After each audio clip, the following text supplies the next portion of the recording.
Okay. Ladies and gentlemen,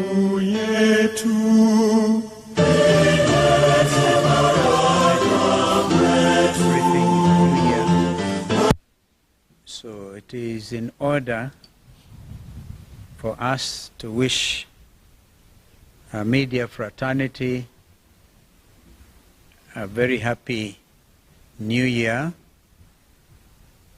and all of us Kenyans. We had occasion to do that.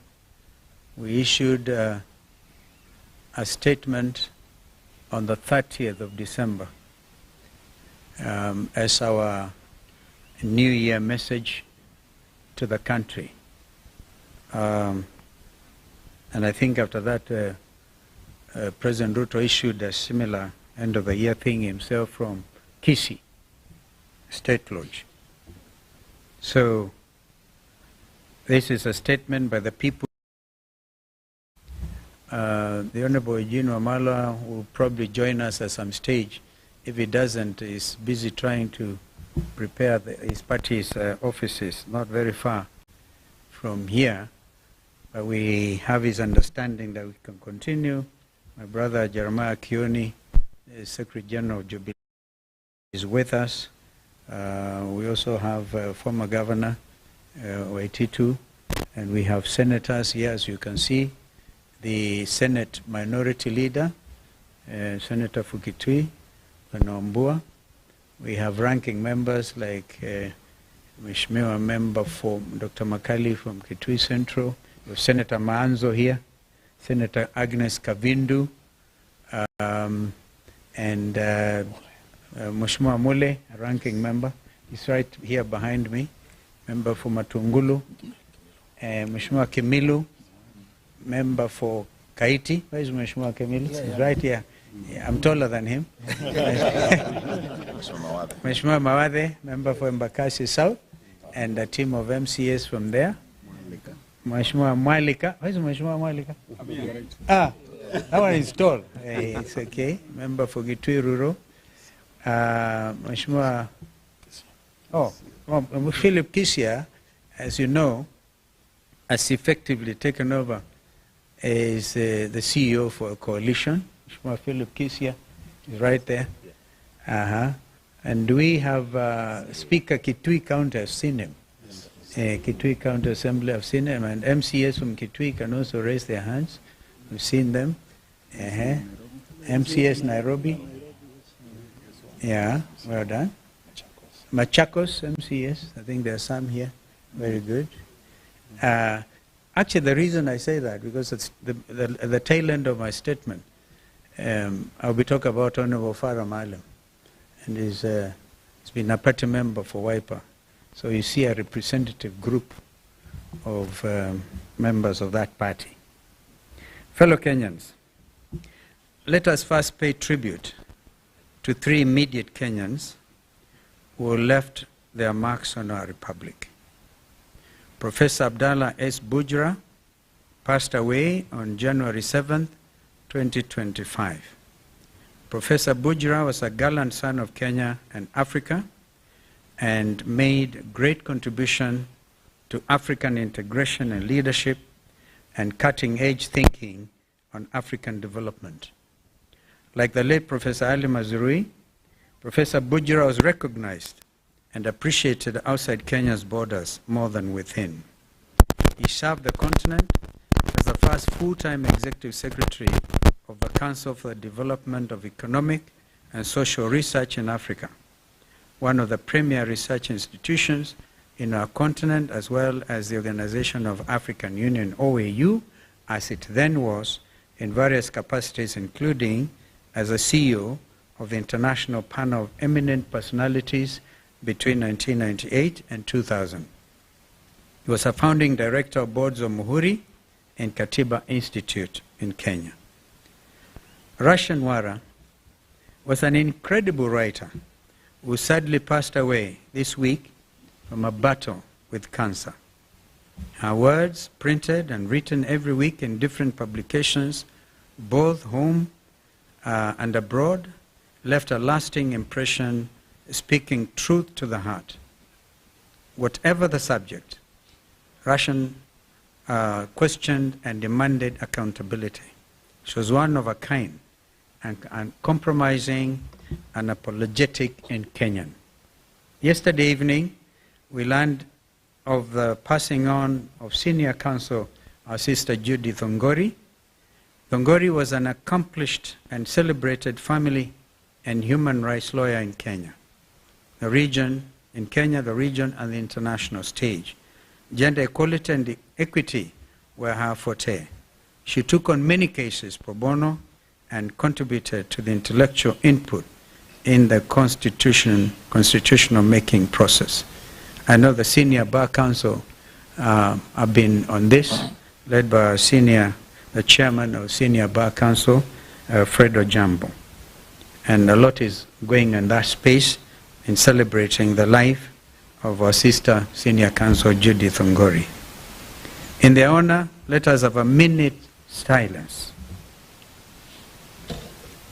January the 12th, Public Service Cabinet Secretary Justin Muturi, in a stunning during a press conference, outlined in shocking detail the harrowing tale of his son, Leslie Muturi's abduction on June the 22nd, 2024, while in the company of Embakasi West MP Honorable Mark Mwenje and driver Marangui Manyara.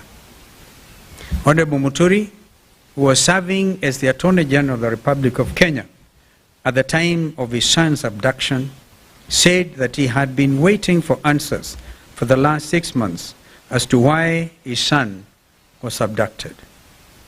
What should be of concern to any law-abiding citizen is that Honorable Muturi, as Attorney General of the Republic of Kenya, sat on the National Security Council, the top security organ in the country.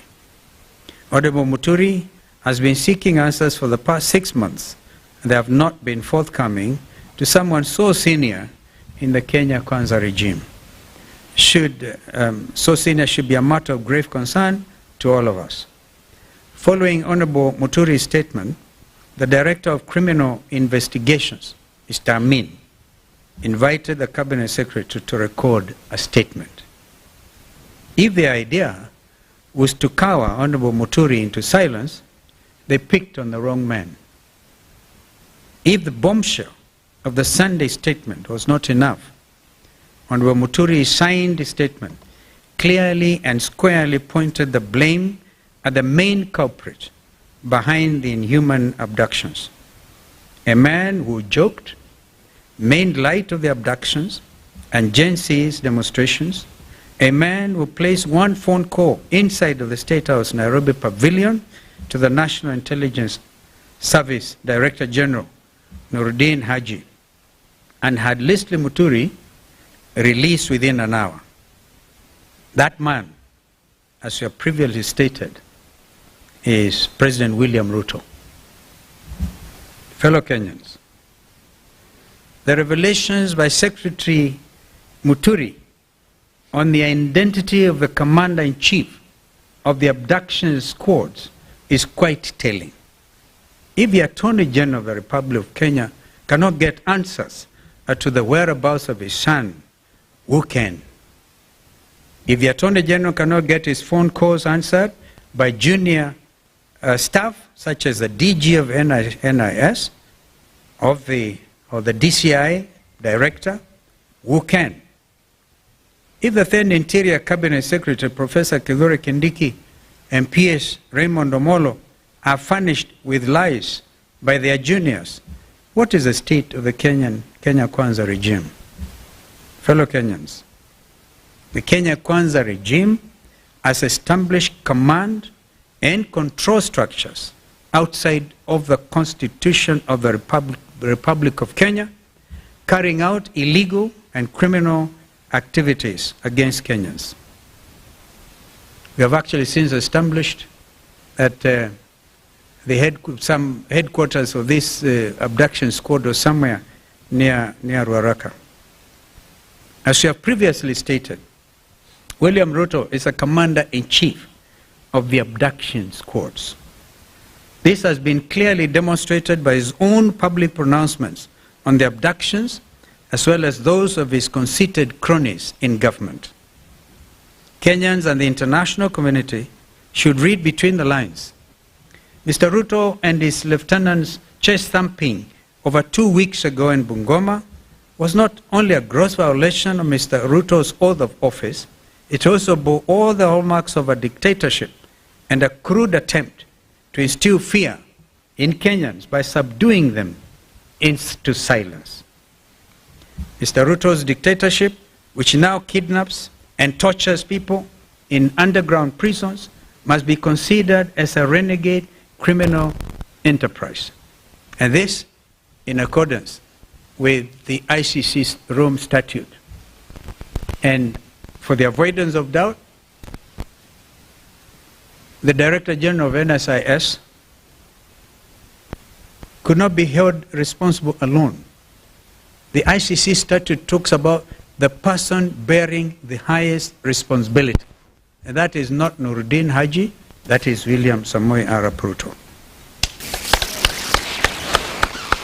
The People's Loyal Opposition will not sit back and allow this disgraceful attempt to take us back into the dark days of fear and oppression. We shall lead from the front. You've actually demonstrated leadership from the front because you've been in court. We'll fight them in court, we'll fight them in the streets, we'll fight them everywhere. We demand that Mr. Ruto respects Kenyans and the oath of office he has sworn to preserve under Kenya's Constitution 2010. We also demand the immediate release of the remaining abductees. We actually have a date on the 27th with the Inspector General of Police, Mr. Kanja, before Justice Bahati Namui. And they know what the ruling was by Justice Bahati. If they will not show up on the 27th, he will cite, convict, and sentence on the spot. So nobody's above the law. Not even Director General Kanja or Director DCI, Mr. Amin. If Ruto refuses to respect and enforce Kenya's constitution and laws, the solution is straightforward. He should resign. And the world is changing. Just today or yesterday, a sitting president of the Republic of South Korea was arrested in State House. We celebrate this kind of development because people must be held to account. This is what the Gen Zs have been advocating for. Meanwhile, let Mr. Ruto and all others who perpetrate violent crimes against Kenyans know that they will not go unpunished. On the Independent Electoral Boundaries Commission, IBC, we have been very clear and consistent and followed the law at all times. Those who are barriers to the establishment of the IBC selection panel are puppets of Mr. Ruto. They bear the highest responsibility in the current constitutional crisis and an attempt to pre-rig the 2027 general elections. We will not allow that to happen. And I will ask my brother Kioni to respond to some of the remarks by some of these renegades who can even say they know how to manufacture presidents is beyond 24 years. These renegades must be called out.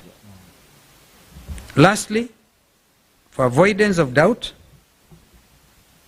Honorable Farah Maalim, who until now has been Wiper Democratic Party's deputy leader, stands expelled from the Wiper Democratic Movement for violating the Constitution and the rights of Kenyans, and even abusing Kenyan mothers. Thank you, and God bless you. Mheshimiwa Kioni seems to have staged a civilian coup